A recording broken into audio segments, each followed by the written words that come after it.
Irmãos, vamos abrir nossas Bíblias.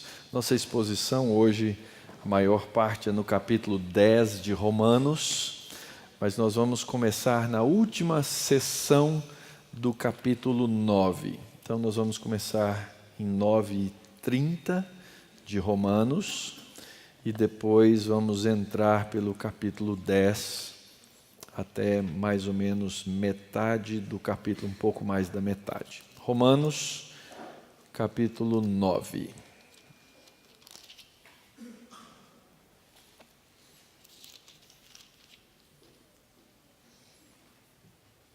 Nós vamos começar lendo só essa seção do capítulo 9 e ao longo da exposição nós vamos fazer a leitura dos demais versos.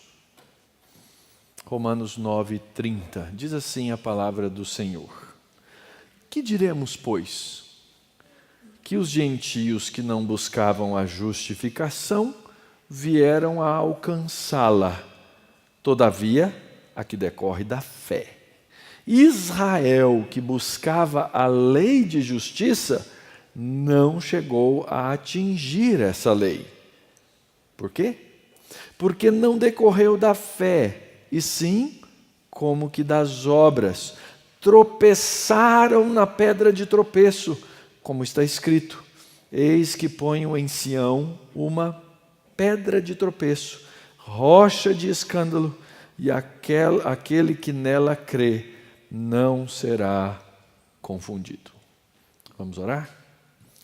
Nós, nessa manhã, ó Pai, nos achegamos ao Senhor e rogamos que o Teu Espírito Santo ilumine as nossas mentes e corações.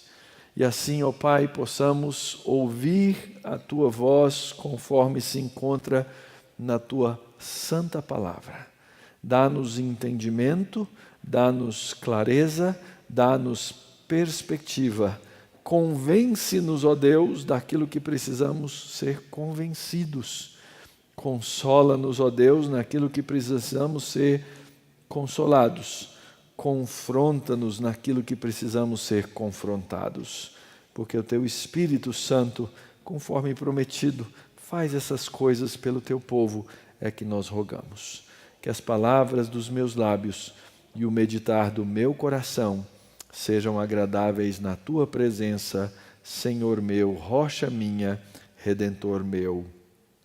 Amém.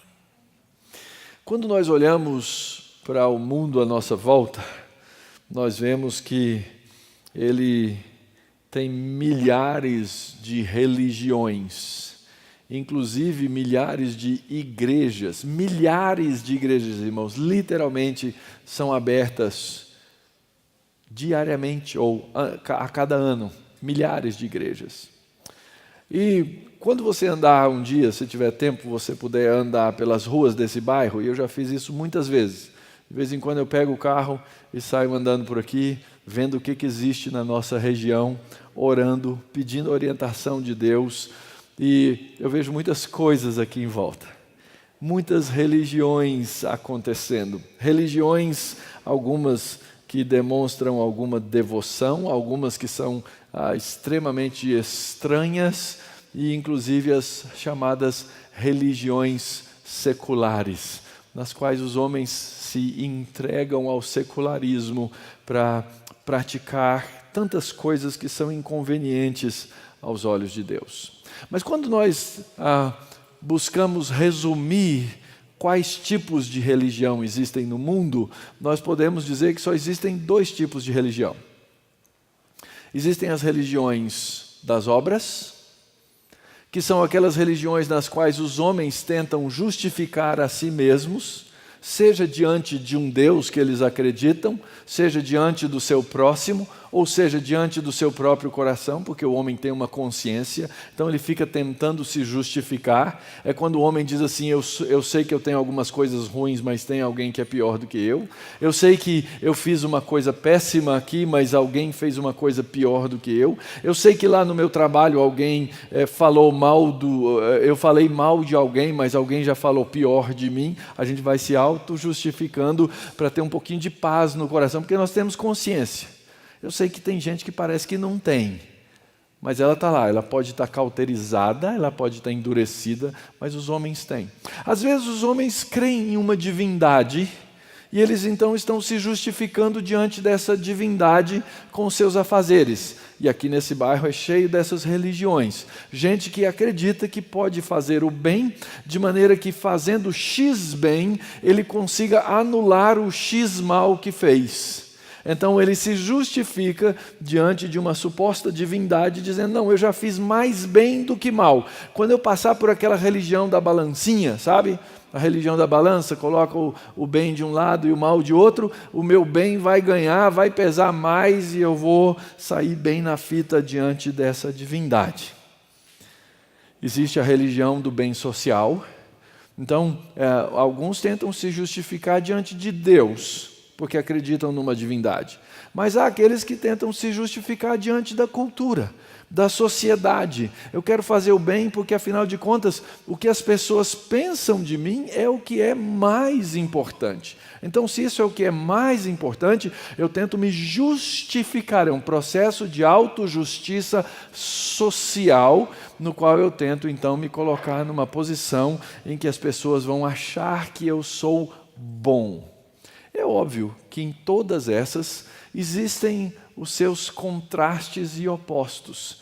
Existem inclusive as religiões do mal, aquelas religiões sociais que dizem que quanto mais horrendo for o indivíduo, não é? Quanto mais animal o indivíduo for, mais apreciado ele é.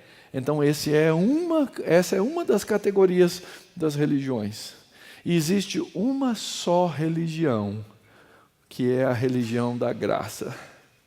Essa chamada religião da graça, ela é incompreensível pelo homem natural.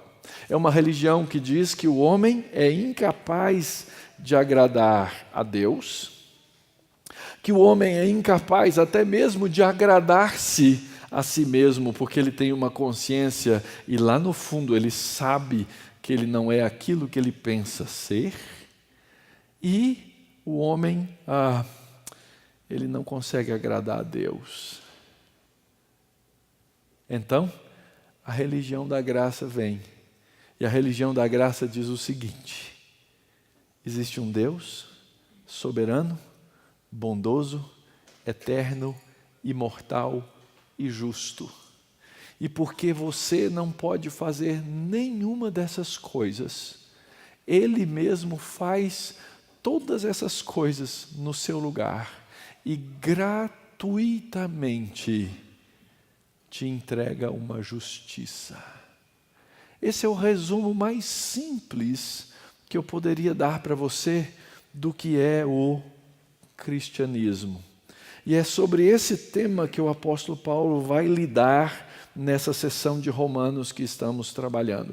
Na primeira parte de Romanos, nos primeiros capítulos, o apóstolo Paulo mostra como todos os homens, quer religiosos, quer os próprios judeus, quer os gentios e os pagãos, estão todos debaixo da condenação de Deus, porque não conseguem ver a luz de Deus. A luz de Deus está presente no mundo. Como? O apóstolo Paulo diz, na consciência dos homens. Eles foram criados à imagem e semelhança de Deus. Eles têm uma consciência, mas eles fazem o quê? Negam a consciência, cauterizam a consciência. A luz de Deus está presente na natureza. As obras de Deus estão reveladas naquilo que Deus criou. O seu poder, como a sua própria divindade, claramente se manifestam por meio das coisas que foram criadas. Está lá no capítulo 1. E até mesmo os judeus, que receberam a Escritura, que receberam a palavra de Deus, que receberam o culto, que receberam a lei, que tiveram Deus andando no seu caminho, negaram essa palavra e não enxergaram, não viram a Deus. Então, na segunda sessão, a partir do capítulo 3, 21, o apóstolo Paulo começa a mostrar qual é a única solução para o problema do homem. É essa religião da graça. É aquilo que nós entendemos na doutrina como a justificação pela fé. É um presente tão grandioso que, em primeiro lugar, Deus dá a fé de presente, Ele faz crer, e depois que Ele faz crer, Ele entrega uma justiça para que eu não fique tentando me justificar. Na terceira sessão de Romanos, o apóstolo Paulo então começa a trabalhar, uma vez que nós fomos justificados pela fé, como é que nós vamos viver nesse mundo? Então, os capítulos 6, 7 e 8 de Romanos nos falam dessa justiça que nós já recebemos no Senhor Jesus. A primeira coisa, no capítulo 6, nós somos livres do pecado, nós não somos mais escravos do pecado, nós não precisamos mais obedecer ao pecado.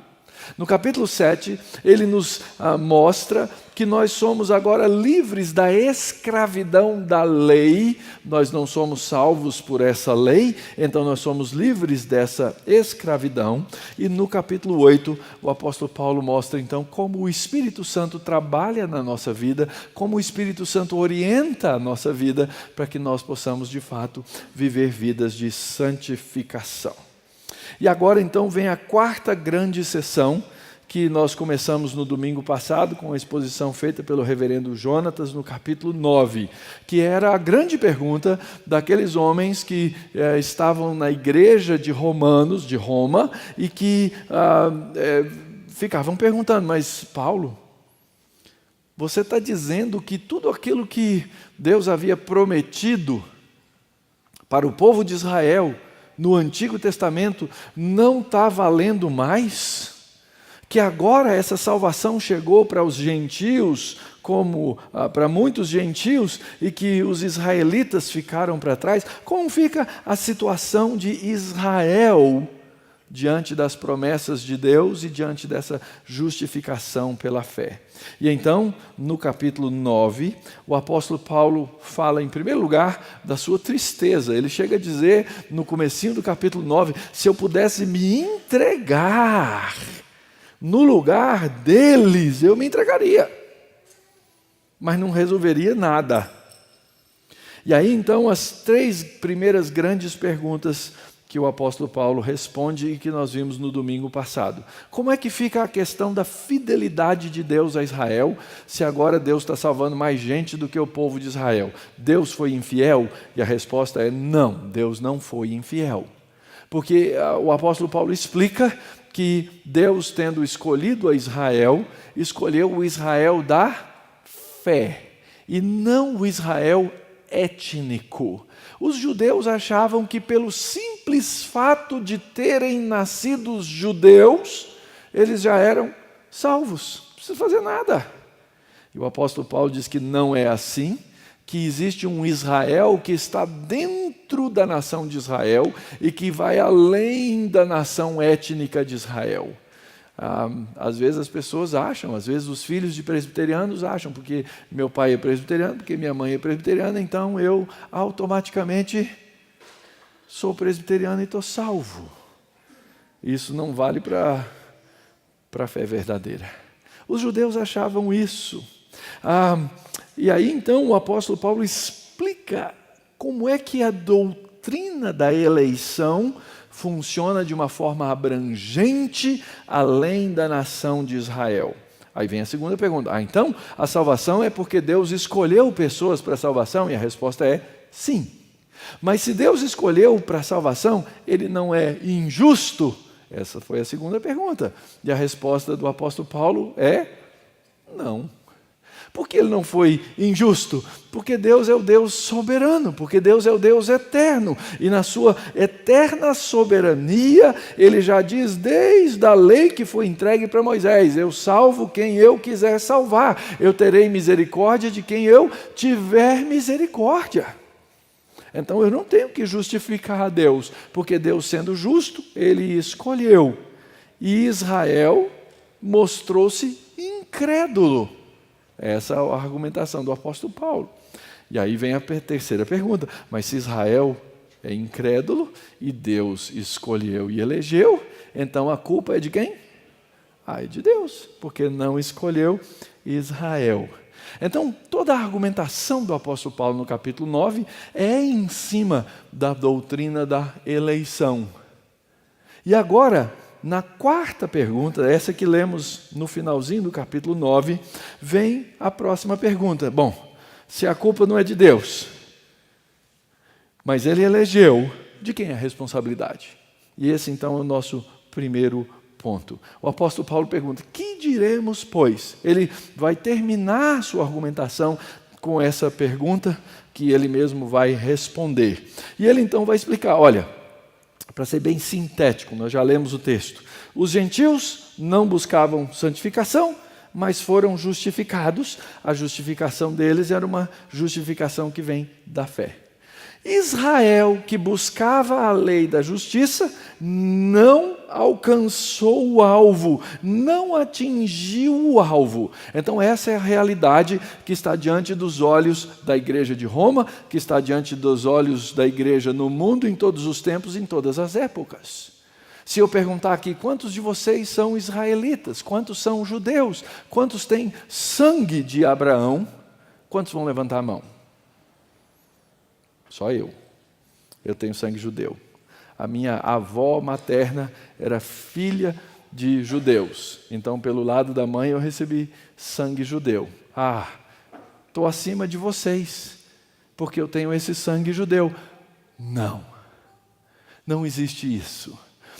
O texto está dizendo que os gentios que não buscavam, alcançaram, e Israel, que buscava, não atingiu o alvo. E aí no verso 32 ele diz, por quê? Por que os judeus que buscavam, por que os judeus que tiveram todos aqueles privilégios, por que os judeus que receberam a lei de Deus, receberam o culto de Deus, receberam as promessas de Deus, por que é que eles não alcançaram? O contraste está na maneira que a justiça chega. Observe no verso 30 que ele diz que os judeus alcançaram a justiça porque ela decorre da fé. E os judeus não. Eles não receberam essa justiça, porque eles, mesmo tendo recebido a promessa de Deus, tentaram alcançar essa justiça pelo meio das obras. Eles ficaram tentando dizer, não, eu devo ser bom o suficiente para conseguir agradar a Deus. Eu devo ter bondade interior suficiente para que Deus olhe para mim, veja essa bondade e me receba na presença dEle. E a notícia triste é que não funciona desse jeito. Nós temos uma preciosa doutrina, que é a doutrina da Bíblia, que nos fala da depravação total do homem. Pastor, o que significa essa doutrina da depravação total do homem? Em suma, ela quer dizer que não há em mim condição qualquer de fazer aquilo que agrade a Deus, de maneira que Ele possa me receber na presença dEle. Ok? Não tem jeito. Você pode se esforçar, você pode ralar nessa vida, você pode escrever todos os itens que você precisa fazer dia a dia para não desagradar a Deus. Ainda assim você vai desagradá-lo. Não significa que você não seja capaz de nenhum bem. Afinal de contas, nós somos criados à imagem e semelhança de Deus e nós somos capazes de muitas coisas que são boas. Entretanto, nunca suficiente para agradar a Deus. Então há aqui no argumento do apóstolo Paulo uma inversão. Ele diz, aqueles que estavam perto não conseguiram e não atingiram o alvo, mas aqueles que estavam longe foram alcançados e trazidos pela misericórdia de Deus e receberam pela fé, sem tentarem justificar a si mesmos, conseguiram, pela graça de Deus, receber justiça de Deus. Ora, isso acontece por causa da eleição de Deus. Mas aqui vem de novo esse antinômio dessa tensão que existe entre a eleição graciosa de Deus e a responsabilidade humana. Eu já falei para vocês isso em outro domingo. Você quer entender isso? Você não vai entender isso. É algo que a Escritura nos ensina e que nós precisamos aprender a nos submeter à verdade de Deus. É um mistério tão grande quanto o mistério da própria Trindade. É algo que nossa mente não consegue alcançar. Por isso é que o apóstolo Paulo aponta para essa responsabilidade. Os judeus, os gentios alcançaram uma justiça que decorre da fé, e no verso 32 ele diz que a justiça dos judeus não chegou no lugar que devia, porque ela decorre das obras. E aí então ele explica, fazendo uma citação de um profeta do Antigo Testamento, do profeta Isaías.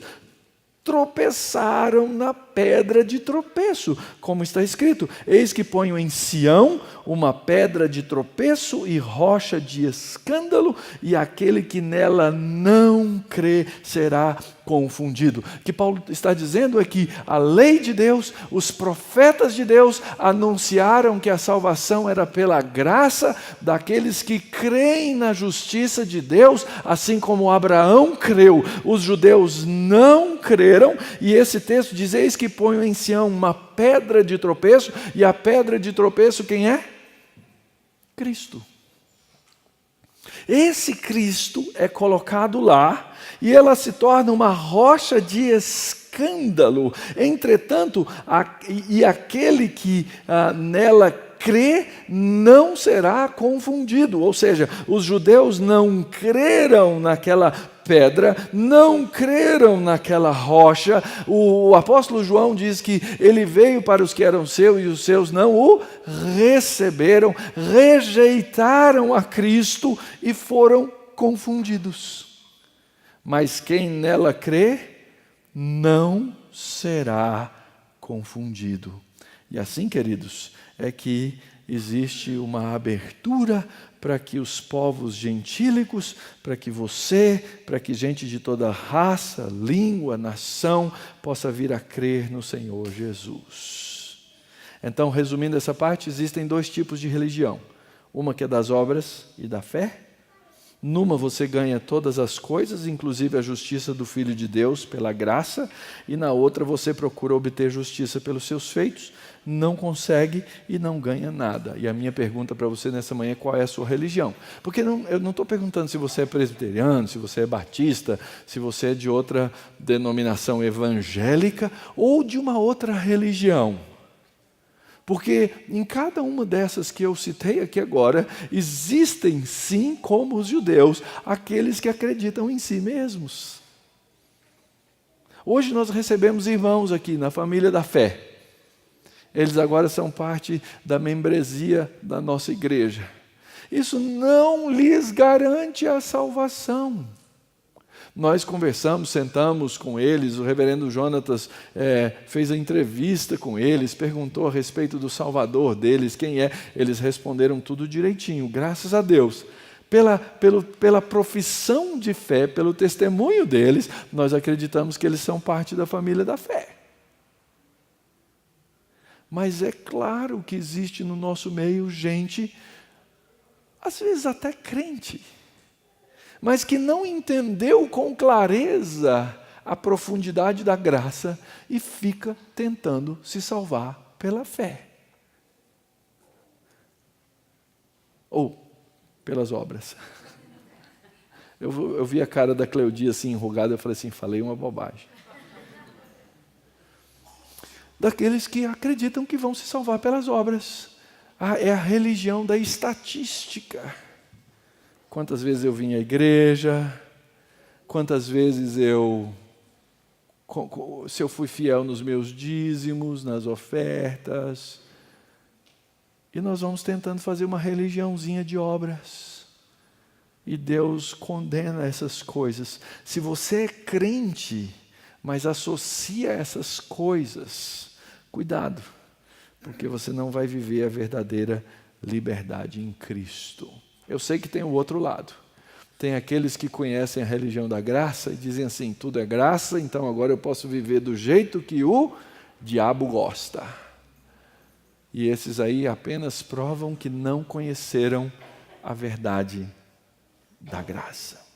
Nos próximos versículos, o apóstolo Paulo vai explicar a respeito da ignorância dos judeus com relação à justiça de Deus. Vamos ler os versos 1 a 4. Irmãos, a boa vontade do meu coração e a minha súplica a Deus a favor deles são para que sejam salvos.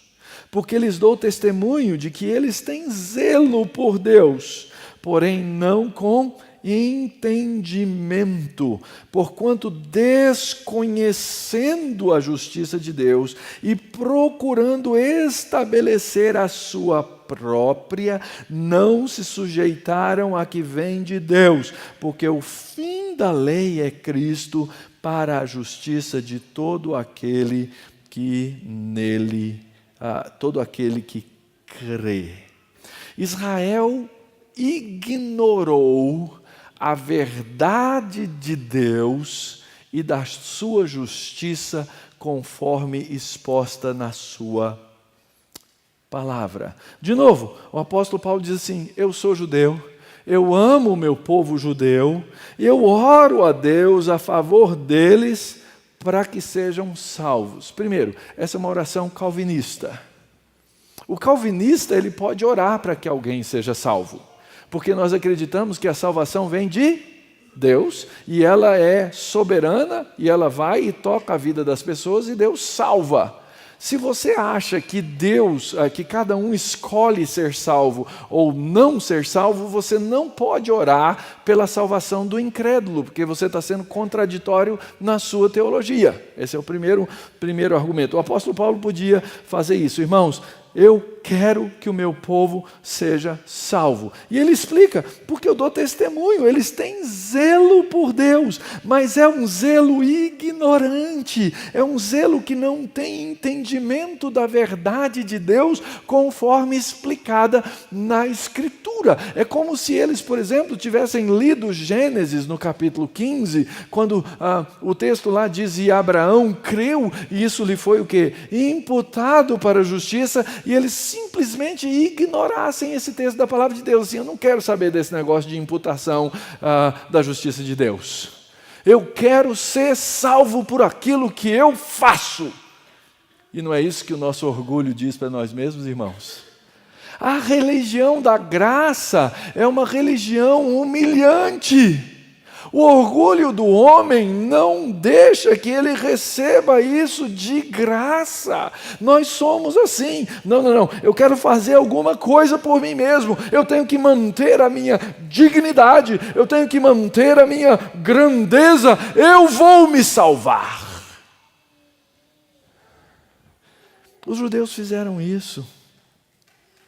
Eles ignoraram, mesmo no seu zelo, eles ignoraram a verdade da justiça de Deus entregue pela graça. É por isso que o apóstolo Paulo diz, porquanto desconhecendo a justiça de Deus e procurando estabelecer a sua própria, não se sujeitaram àquela que vem de Deus. Lembra qual é a primeira das bem-aventuranças? Lá em Mateus capítulo 5. Bem-aventurados os... Quem? Bem-aventurados os pobres. Bem-aventurados os pobres em espírito. Por que os pobres em espírito são considerados bem-aventurados? Porque a palavra que é usada lá, pobre, é o pobre muito abaixo da linha da pobreza. A gente estabeleceu categoria de pobreza, né? Tem o pobre assim, assado, e tem o pobre abaixo da linha da pobreza. A expressão que aparece lá no texto é para aquele mais absolutamente miserável ser.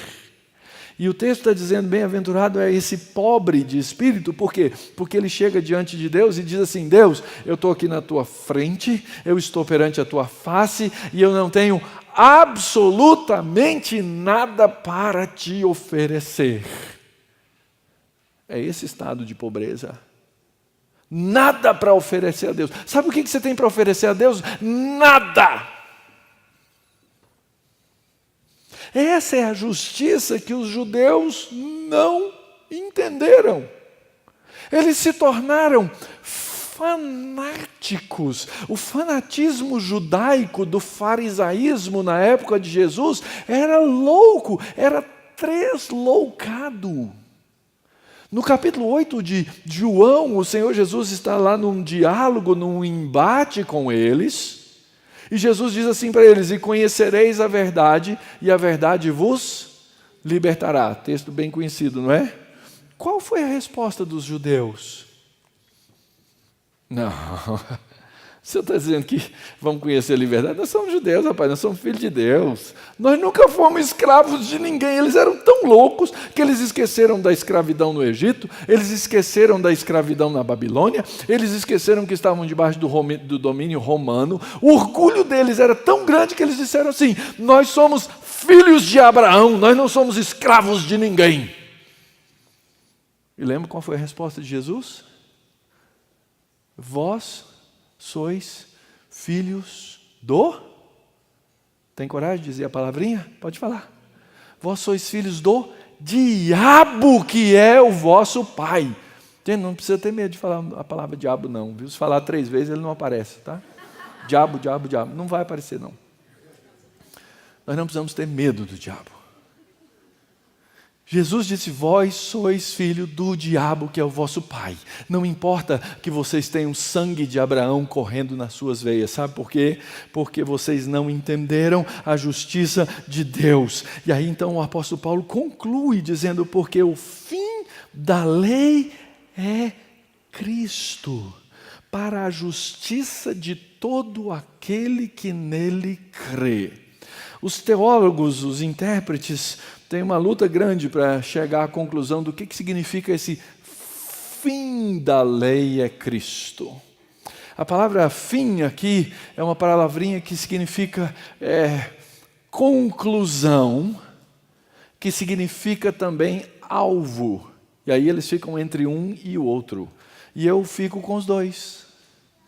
Por quê? Porque há um sentido, sim, em que toda a lei do Antigo Testamento apontava para Cristo.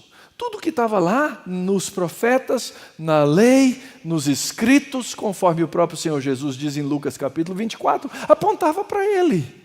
Então a lei apontava. Por outro lado, Cristo vem e cumpre todo o propósito da lei cerimonial de Deus, e a lei de Deus está cumprida. É isso que os judeus ignoraram, e é por isso que os judeus, incrédulos na pessoa de Jesus Cristo, não receberam a justiça de Deus. E por isso, esses foram rejeitados. Mas todo judeu que recebeu, todo aquele que creu em Cristo, assim como os gentios que creram em Cristo, receberam a justiça e foram salvos. Para explicar isso, o apóstolo Paulo faz uma proposta de texto aqui, que é um dos textos muito complicados de se entender num certo sentido. Porque Paulo usa 2 citações do Antigo Testamento, na qual parece que ele coloca a lei de Moisés contra a própria lei de Moisés. Vamos ler os versos 5 a 8. Ora, Moisés escreveu que o homem que praticar a justiça decorrente da lei, viverá por ela. Isso está lá em Levítico 18, 5. Mas a justiça decorrente da fé, assim diz: não perguntes em teu coração, quem subirá ao céu?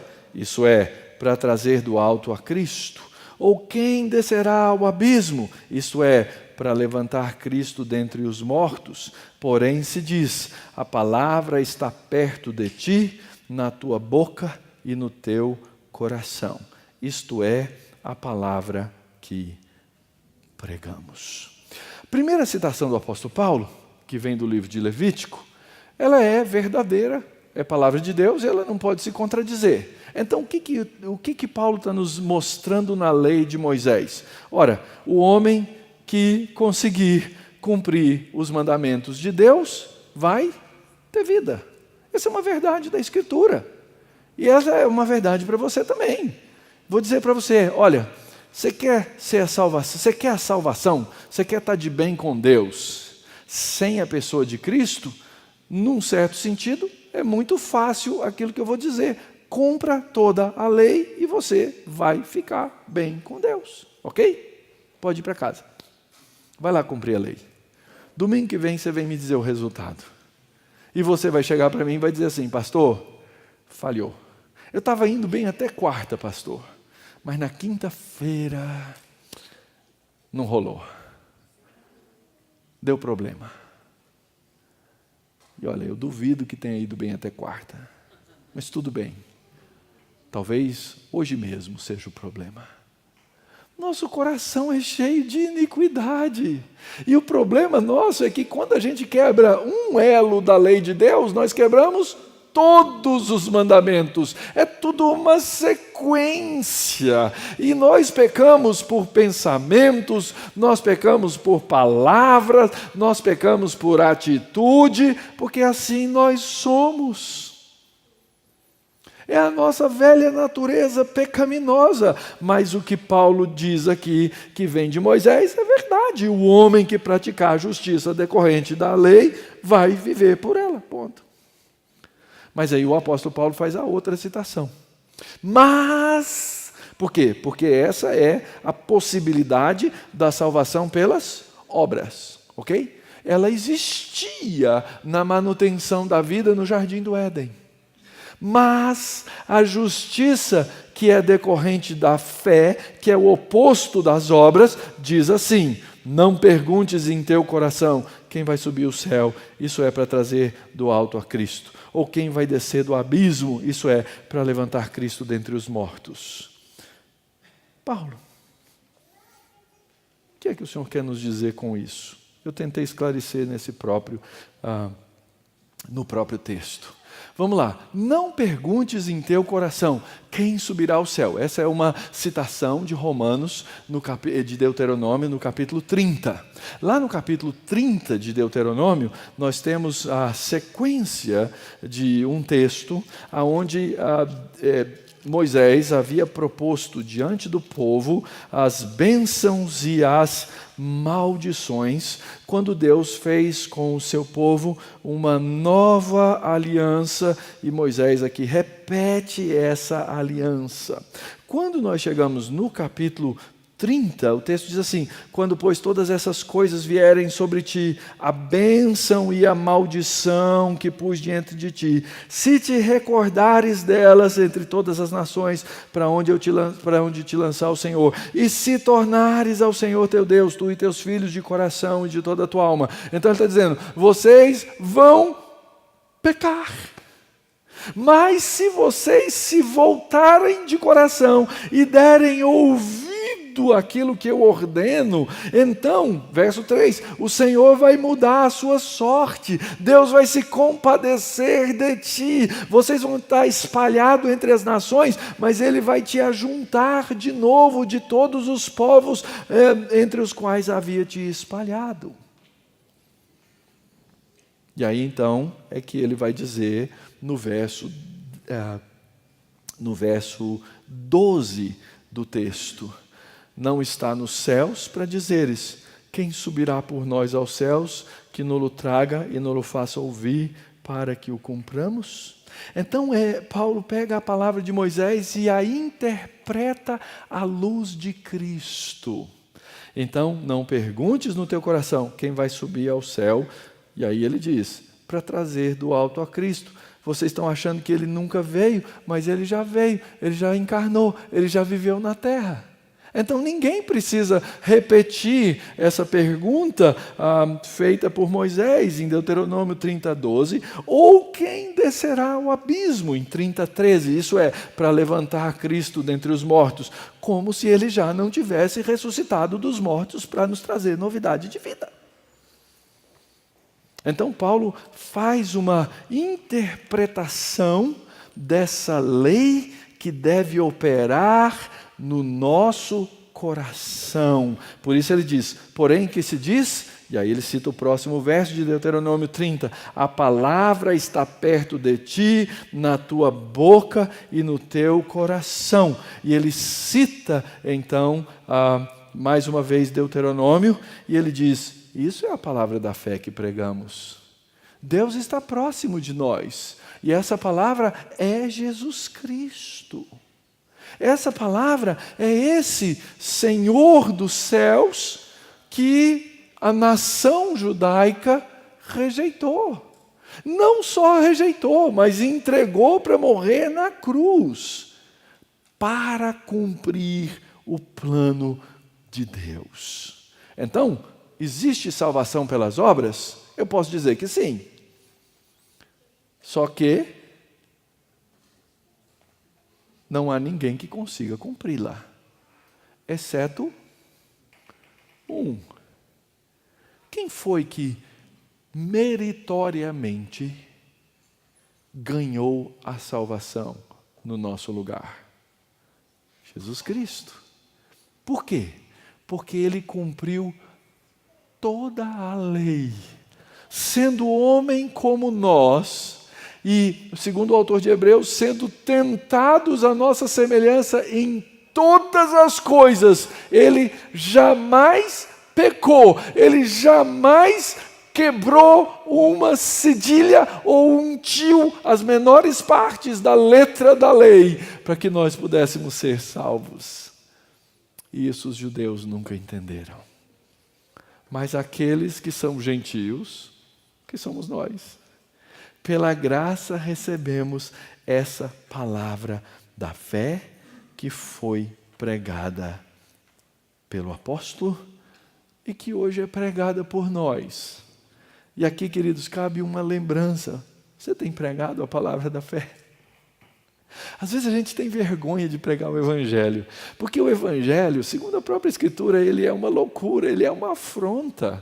É você chegar para uma pessoa e, de uma certa forma, desrespeitá-la completamente. Falar, olha, você não consegue agradar a Deus, desista, cara. Cai fora desse negócio. Mas eu tenho a resposta para você. Isso não é marketing, isso é a verdade. É Cristo, é Cristo. Pregue a palavra. Então, a partir disso, o apóstolo Paulo passa a nos mostrar como essa salvação acontece. Ele diz assim, se com a tua boca confessares Jesus como Senhor em teu coração, confessares Jesus como Senhor, e em teu coração creres que Deus o ressuscitou dentre os mortos, será salvo. Porque com o coração se crê para a justiça e com a boca se confessa a respeito da salvação. Então o apóstolo Paulo terminou dizendo, essa palavra está próxima de você, na tua boca e no teu coração. O apóstolo Paulo pega essas palavras lá de Deuteronômio e aplica aqui a nossa confissão de fé, a nossa profissão de fé.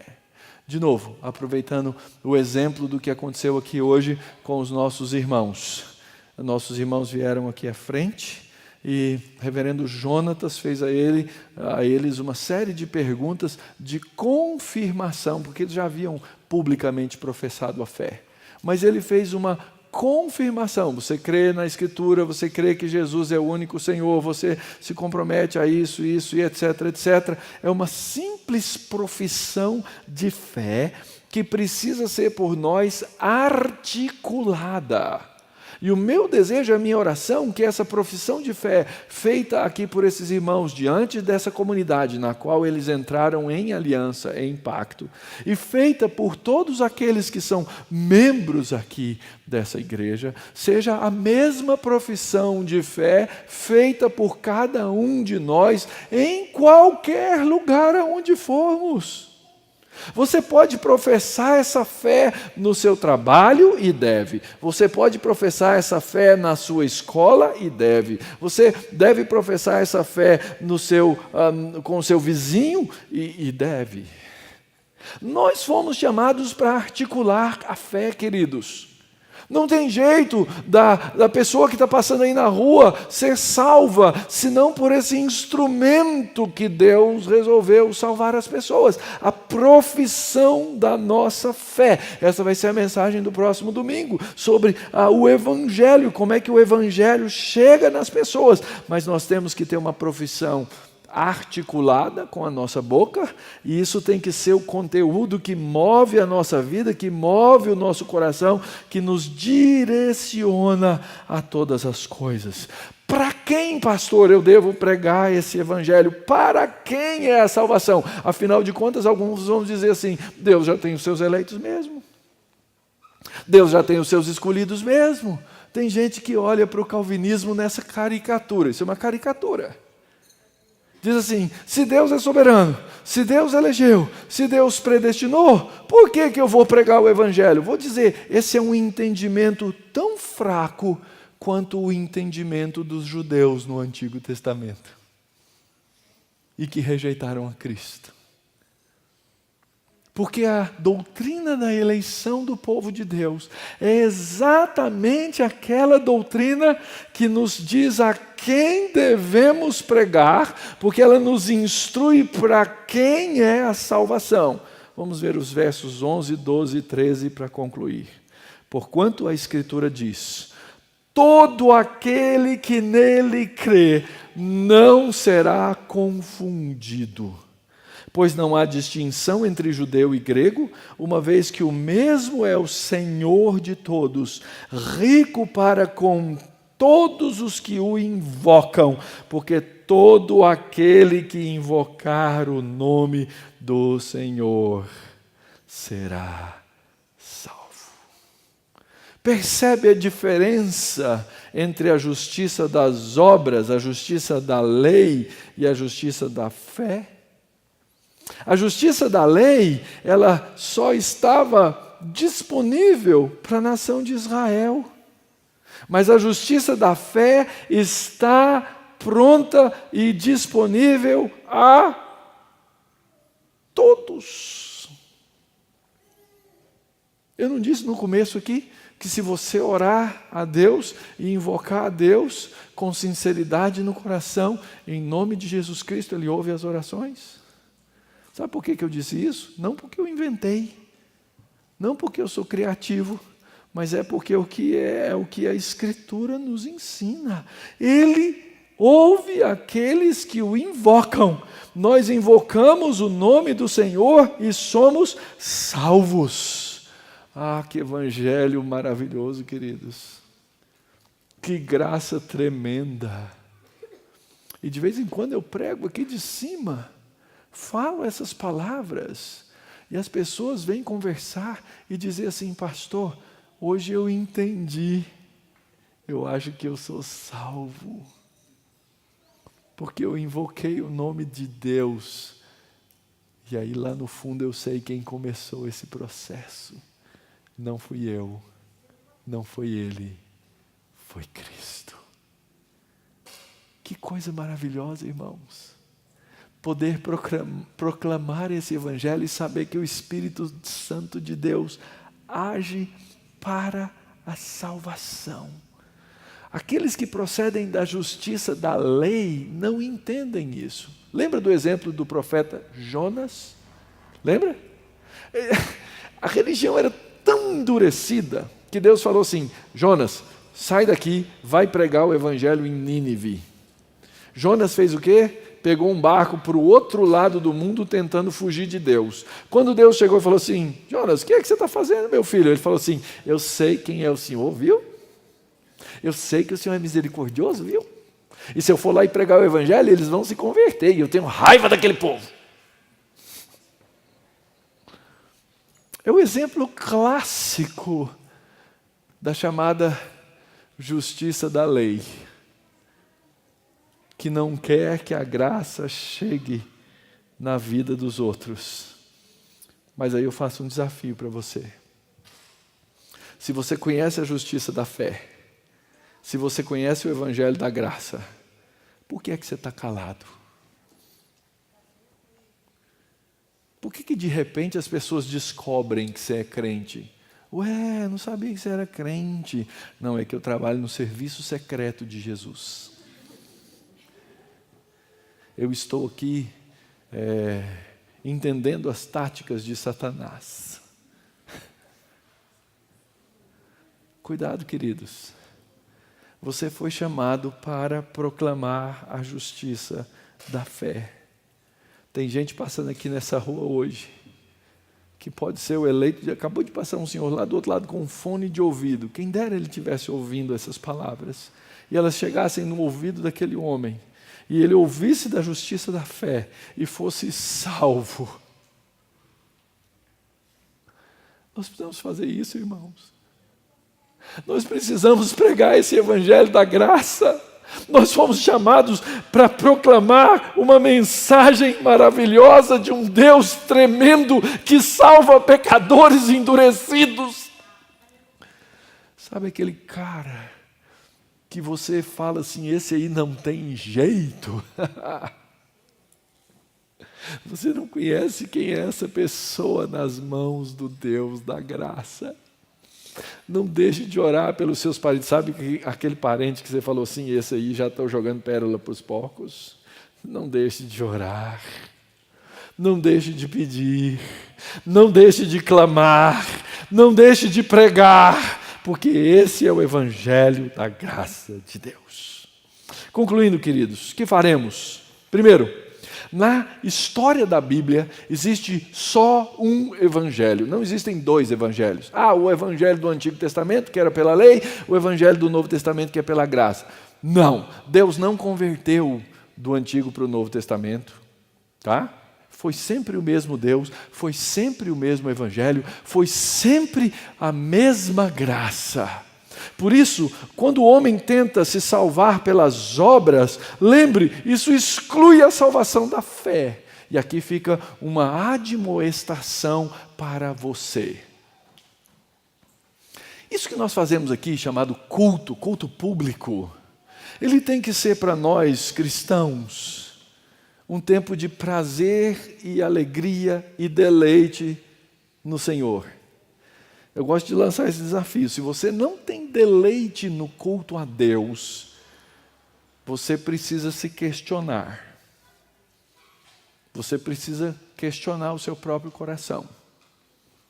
E tem muita gente que vive inventando desculpa, as mais diversas, para se afastar do culto a Deus. Não, esse povo aí não é sério. Esse povo aí X, esse povo aí Y. Esse pessoal é hipócrita. Esse pessoal... Isso é justiça da fé. Lembra no comecinho eu falei, tem gente que tenta o quê? Se justificar diante de si mesmo. Tem gente que tenta se justificar diante da cultura. Então ele diz, se lá tem uma pessoa hipócrita, as pessoas vão achar que eu sou a mesma coisa. Isso não tem nada a ver com a fé. Isso tem a ver com carnalidade. Carnalidade. Terceira coisa, os termos da salvação pertencem a Deus. Não pertence a você.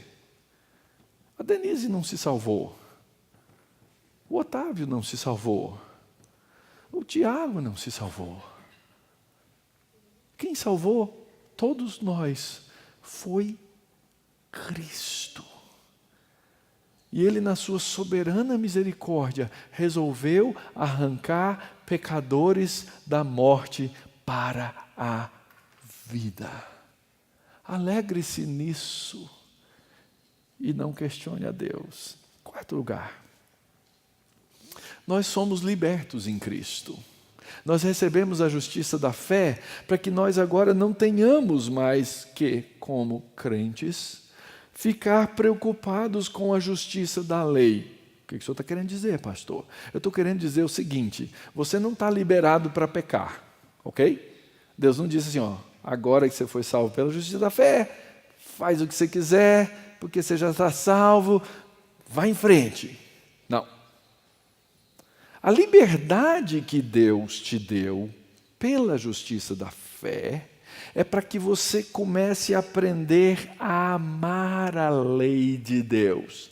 Então, sempre que nós fazemos por constrangimento e não pelo amor à lei de Deus, significa que nós perdemos a nossa liberdade em Cristo. É um processo de aprendizagem. Eu não estou dizendo que algumas coisas você não vai ter que fazer meio que na marra. E quando eu digo na marra, é porque Deus disse, meu filho, faz assim. E às vezes o filho ouve a palavra do pai e fala assim, pai, mas eu acho que não vai dar certo. E o pai diz assim, filho, confia em mim. E o filho então aquece ao pai e diz assim, pai, mesmo sem entender, mesmo sem saber, e até mesmo sem sentir convicção nessas coisas, eu vou fazer porque eu aprendi a te amar. E a partir daí a gente começa a aprender a amar a vontade de Deus. É um exercício para a santificação. Quinto lugar, boca e coração. Aquilo que eu falo tem que ser aquilo que está no meu coração. Aquilo que a minha boca confessa precisa ser a fé que eu creio. E o texto diz assim, essa fé, essa palavra está ao seu alcance. Qual o seu trabalho agora? Colocá-la ao alcance dos eleitos de Deus. Nós agora estamos aqui 3, 4 minutos da estação da Barra Funda. Quantos milhares de pessoas passam nesse lugar por dia? Nós temos que colocar para esse bairro essa palavra de Deus ao alcance. Como é que funciona? Pela proclamação. No final do ano, nós vamos distribuir aqui no bairro cada dia. A gente já fez isso lá na região do hotel, para fazer a igreja conhecida lá naquela região. Agora nós vamos fazer aqui nessa região, porque nós queremos dizer, a Igreja Presbiteriana da Barra Funda, o lugar onde se adora a Deus, está aqui. A palavra está ao seu alcance. Venha e ouça. Sexto lugar, essa profissão de fé que nós fazemos, ela é uma profissão de fé seríssima. Ela é uma profissão no Senhor. Verso 13, todo aquele que invocar o nome do Senhor. Quem é o Senhor, queridos? Quem é o Senhor? O Senhor é o Deus Jeová do Antigo Testamento, cujo nome é traduzido no Novo Testamento e colocado na pessoa de Jesus Cristo. Ele é o Senhor. Lembra? Cantamos tantas vezes esse cântico. Ele é o Senhor. Essa é a nossa profissão de fé. O que significa Ele ser Senhor? Significa que Ele é o Criador de todas as coisas, que Ele é o dono de todas as coisas e que Ele tem na mão dele a vida e a morte, a sua vida ou a sua condenação. É uma profissão de fé séria. E quem sabe, querido, não é hoje o dia. Quem sabe não é hoje o dia de você dizer, sim, meu coração agora almeja, sim, meu coração agora deseja, sim, meu coração agora está entregue nas mãos desse Senhor. Quem sabe não é hoje o dia da sua salvação em Cristo Jesus. E é assim, que dobrados na presença desse Senhor majestoso, nós vamos nas mãos do Cordeiro, que sofreu e morreu para nos dar a salvação, celebrar a mesa do Senhor. Celebrar o sacrifício, celebrar a ressurreição e celebrar a vida que temos no Senhor.